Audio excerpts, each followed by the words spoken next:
What's going on, melon farmers? D-Mac back with another simulation. The Montreal Canadiens up against the Vegas Golden Knights, round frickin' 3 of the playoffs on the Xbox Series X, melon farmers.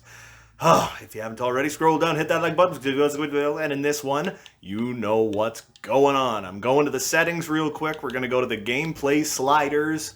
And we are going to put attribute effects on 10 out of 10. Broken stick frequency, bloppity gobbledygook. Game speed 1. Fatigue effect up a little bit. That's what we do. Fatigue recovery we'll put down to 27. Injury occurrence on 45, because otherwise it just gets absolutely grotesque. And goaltendies, we'll put everybody up to 53. Yep, there we go.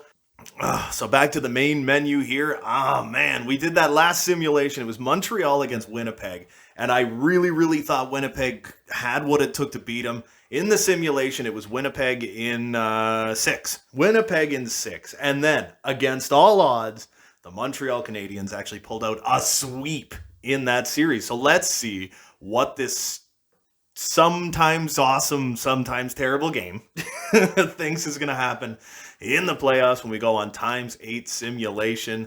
Let's freaking do it. Game 1, round 3, ×8, controller is down. So the shots are pretty much non-existent to start it, but Montreal has a power play early, and it's all saved when Cody Glass gets the first goal past Carey Price at about the midway point of the first period. Oof. Can Montreal come back in this one? They're out shooting Vegas and Nick Suzuki. It's the battle of the young bucks going on right now. Flower lets in 1. Price lets in 1. It's a tie game. Let's go. Period number flipping 2, man. Let's see what's going to happen. All right, so we're approaching the halfway point of the first game here, and it's still a 1-1 tie. But I did turn up goalies a little bit, and I absolutely don't feel bad about that. Power play for Montreal, and Eric Stahl puts it home. Montreal won game 1 of the last simulation that we did. So it would make sense if, I guess we'll see. Oh, and Jake Evans is back. I just heard. I did just hear that he did travel with the Montreal Canadiens. I'm recording this the day before the series starts. So Monday is tomorrow. So I haven't heard 100% if Jake Evans is going to be in the lineup. But he is traveling with the team, which must mean that he's pretty damn close. So he could be ready for game 1, maybe game 2. It's the only reason he'd travel, right? Is if he was going to be ready by like game 2. In my eyes, I don't know. Anyway, so third period, let's get after it, man. 3-1 Montreal, still out shooting Vegas, outplaying Vegas, but it looks like Vegas could be having a little, oh, never mind. Oh my God, look at the shots for Montreal. And Vegas gets the power play, but it's killed off. Holy, Montreal's like, got 160% of the friggin' shots that Vegas does, but Mark Stone puts it home, and that's going to kill game 1, 3-2 for the Montreal Canadiens. Oh my goodness. All right, man, let's see. Let's go to game number 2, where Tyler Toffoli actually had the 3-assist night. Tyler Toffoli, obviously, more known for his goal-scoring prowess than his assists. So let's get into game 2 and see what we can accomplish here, man. ×8, let's get after it, man. So we're 5 minutes into the game, not too much going on at the moment. Vegas did come out a little stronger when it comes to shots, but neither team has registered a goal just yet, except for Tyler Toffoli, who now has 4 points in 2 games, and we're not even through the first period of game 2. My goodness. Is Montreal, like, seriously just going to, like, walk away with this? Okay, second period, let's get after it. Oh, man, we're approaching the halfway point of game 2 here. Vegas dramatically outplaying Montreal, but it's like, I don't know, man. Carey Price standing on his head, another power play for the Habs, and it's no good. Flower and the Knights able to kill that off as the shots even up, and Nicholas Hag puts in the first goal of the game, and that's going to kill the second period. First goal of the game for Vegas, I should say. And it's a 1-1 tie entering the third. Here we flippin' go. Oh, and Mark Stone, the captain, puts in another one, and Vegas has a lead and a power play. But Montreal gets a power play right back, and they're unable to score on it. So in the final 10 minutes of the game, what is going to happen? And it's tied Nick Suzuki again. Man, this is wild. All right, here we go. What do we got, baby? So we're going to overtime in this one. Oh, my goodness. Game 2, 2-2 tie.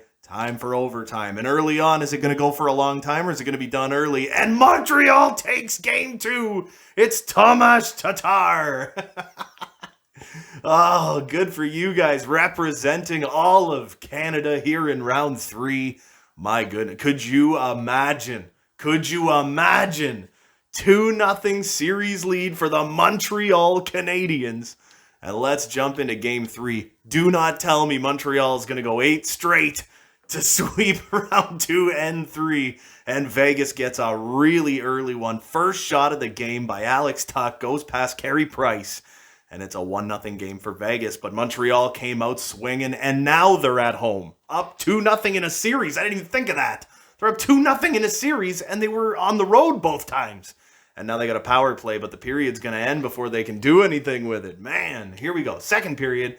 They started off with the power play, but it was killed. They got another power play, and that one's killed. They are doubling the shots of the Vegas Golden Knights. Another power play for the Habs, and it's a long one, and they are unable to do anything with it. They are out shooting the Vegas Golden Knights almost 3-1, and we're pretty much at the end of the second period. We are there. The shots are 31-12 in favor of the Montreal Canadiens, but the Vegas Golden Knights and Marc-Andre frickin' Fleury, man, is holding Vegas in this one. Third period, can Montreal come back, or is this series going to get interesting? Another power play, and another one's killed, and Max Pacioretty against his former team makes it 2-0, but Jonathan Drouin finally breaks the ice. Look at how hard Montreal's coming on right now, man. Oh my God, do they have what it takes to come back? Vegas doesn't even have 20 shots on goal yet. Now they do. Late in the game, is it going to be an empty netter, or it's not going to be anything at all? Vegas Golden Knights get themselves back in the series, even in a small way, by taking game 3 by a score of 2-1. And now the series is 2-1 for the Montreal Canadiens. So Vegas drops both games at home and then takes the first game in Montreal. Now we go to game 4, man. What do we got going on? ×8 simulation. Montreal's coming out shooting again. Holy crap-a-moly, but Vegas, they got a little bit of power. They got a little bit of power in them as well. So we're at the halfway point of the first period. No goals have been scored. That's what you like to see. It's a real goalie show here. Now, whenever I say something like that, the opposite always happens. I'll be like, oh, what a goalie show. And then no goalie will ever make a save again. Second period getting underway. Vegas is out shooting Montreal. Here we go. Oh, but Jonathan Drouin breaks the ice and gets the first goal. And now it's power play time for the Habs, where they are able to kill it off. And Marc-Andre Fleury still looking pretty darn solid, especially after that last game where he faced like 44 shots. Oh, another power play for the Habs. And final minute of the second period, and it's 1-0 Montreal. Holy crap. Third period getting underway. What do we got here, man? Could this be just like a ridiculously low-scoring series? It would make sense. You know what I mean? It would make sense. Montreal is underrated defensively. Vegas is just a really solid team all around, you know? And here right to the end, it's 1-0. Right to the end, it's 1-0. Oh my goodness. And Jonathan Drouin nets the empty netter. And the Montreal Canadiens take a 3-1 series freaking lead. I honestly 1000% did not see this coming. I saw Vegas in like 5. Based on this, like what this game usually is like, I really saw like Vegas in 5. So let's move on here. Game 5, again, first shot on net for Vegas. Goes in. Oh man, and it's 1-0 Vegas. They will not go quietly into that good night. They do not want this to be over. And it's 2-0. Shea Theodore makes it 2-0 Vegas on the power play. And to end the first period, Vegas is already looking like they could be running away with this one, man. But all it takes is one goal for the Habs, and suddenly they're right back in it. So here we go. Second period of play, baby. What do we got? What's going to happen? Vegas out shooting Montreal. Montreal really needs to get back into this one, and it's a power play for the Habs. And Jonathan Drouin again. And another power play. What do we got? Nothing. Okay, they're able to kill it off. 2-1 for the Vegas Golden Knights, approaching the end of the second period. And Paul Byron puts it in for the Habs. We got a tie game. My goodness. Could the Stanley Cup Finals, if Montreal can get one more goal, the Stanley Cup Finals are literally like 1 period or maybe 2 periods away, depending on if it goes to overtime. So frickin' Third period, let's go. Can Montreal do this in 5 games? Vegas with a power play, they're unable to do anything with it.